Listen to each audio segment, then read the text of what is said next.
Um dia pronto, me acabo. Seja o que tem de ser, morrer que me importa. O diabo é deixar de viver, que são as mortes em vida. A morte que às vezes você ou eu produzimos em nós, ou quando outras pessoas produzem a tentativa de morte em nós, assassinando nossa esperança, nossa dignidade, nossa integridade.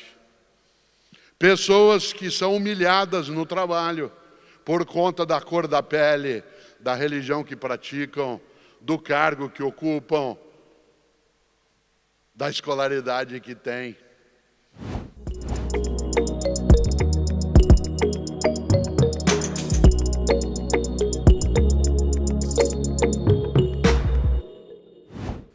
Eu tenho uma admiração muito grande por um escritor brasileiro do último estado do Brasil no sul, que é o Rio Grande do Sul. Um homem chamado Mário Quintana, que é um dos maiores poetas que o Brasil teve. Ele, entre outras coisas, foi capaz de, morrendo com 87 anos de idade, morrer solteiro. Ele tem a melhor resposta que eu já vi para não se casar. Uma vez um jornalista a ele perguntou, mas por que o senhor nunca se casou? E ele disse, olha que coisa bonita, ele disse, sempre preferi deixar dezenas de mulheres esperançosas do que uma única desiludida. Isso é genial. Sempre preferi deixar dezenas de mulheres esperançosas do que uma única desiludida. Alguns já adotaram o argumento.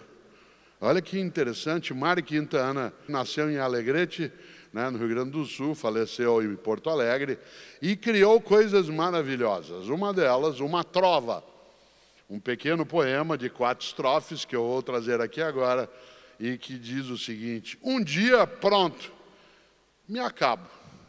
Seja o que tem de ser, morrer que me importa. O diabo é deixar de viver. Olha que inteligência, de novo. Um dia pronto, me acabo.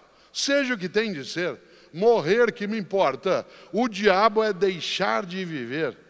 E quando você deixa de viver, não é apenas porque teu corpo faleceu.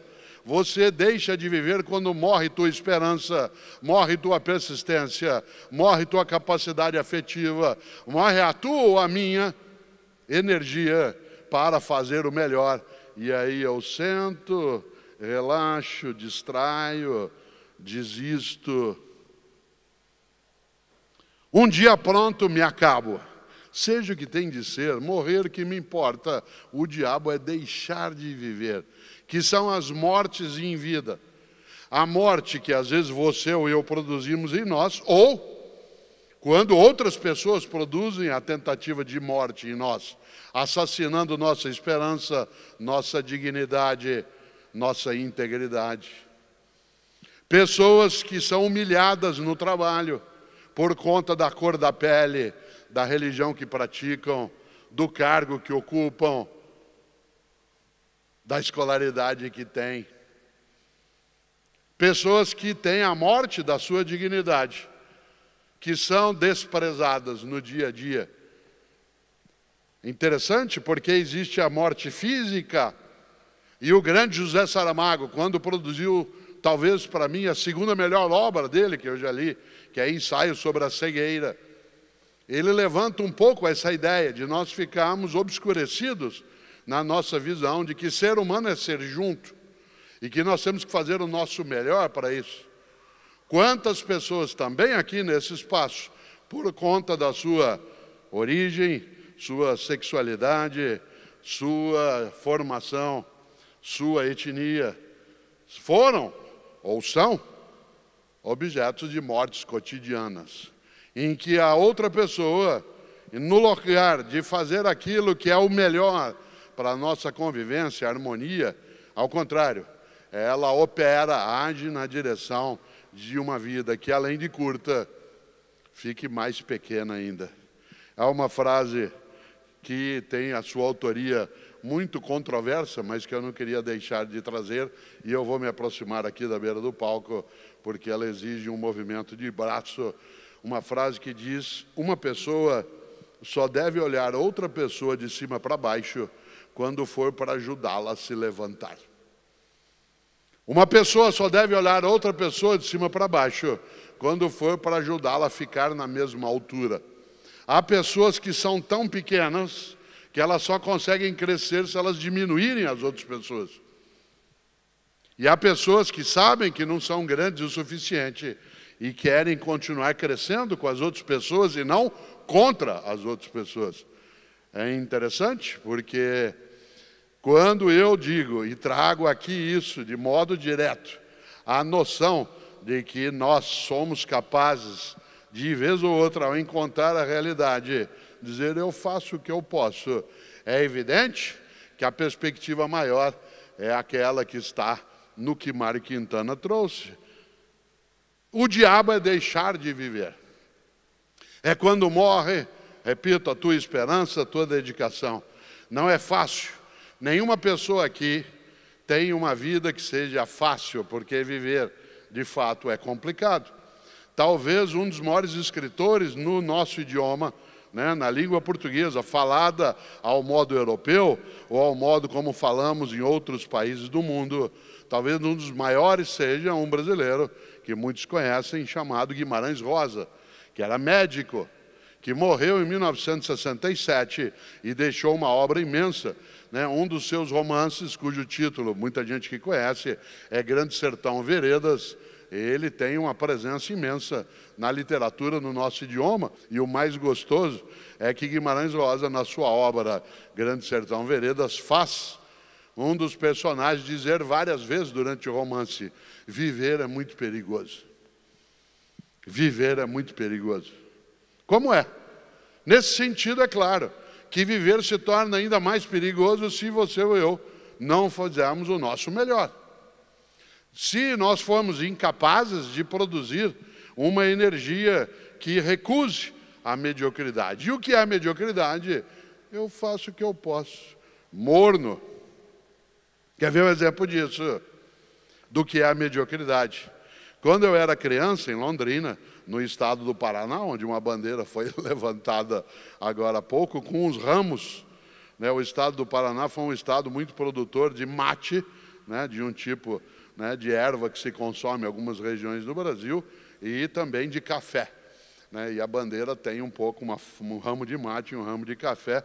E uma das coisas gostosas é quando eu era criança em Londrina, a escola que eu frequentava, como eram as escolas no Brasil nos anos 1960, a nota da escola de cada aluno ia de 0 a 10. De 0 a 10. E a nota mínima para você ser aprovado ou aprovado era 5. 5 era o mínimo. E é interessante porque o que era a mediocridade? A mediocridade era circular em torno dos 5. Não porque era média, mas porque era suficiente. Como nós tínhamos um modo dos pais terem acesso às notas, não havia o mundo digital. Hoje aqui quem tem filhos, filhas, netos, netas, acessa todo o histórico escolar, o dia a dia da criança, como ela está indo, o que ela está aprendendo, quais são as avaliações.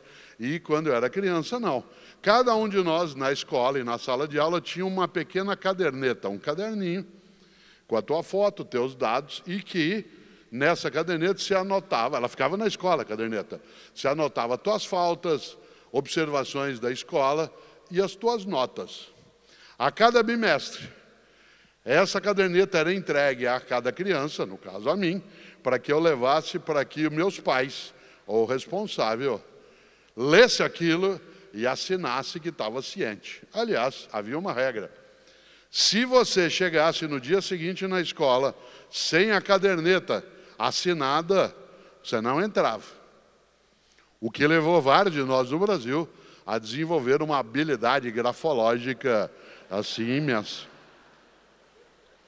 E é interessante porque, vez ou outra, eu chegava com o que se chamava de boletim. Chegava para os meus pais, meu pai ou minha mãe olhava: filho, 5 em português, 5,5 em literatura, 6 em história. Que isso, filha? Mãe, deu para passar. Deu para passar. Mediocridade. A mediocridade, isto é, deu para passar. A recusa à ideia de procurar o melhor. Interessante, porque uma pessoa que é capaz e tem a decisão de, não querendo que a vida que curta fique pequena, vai atrás daquilo que é a sua melhor capacidade. Ela, sem dúvida, honra mais a própria vida, a própria trajetória, faz valer mais a vida.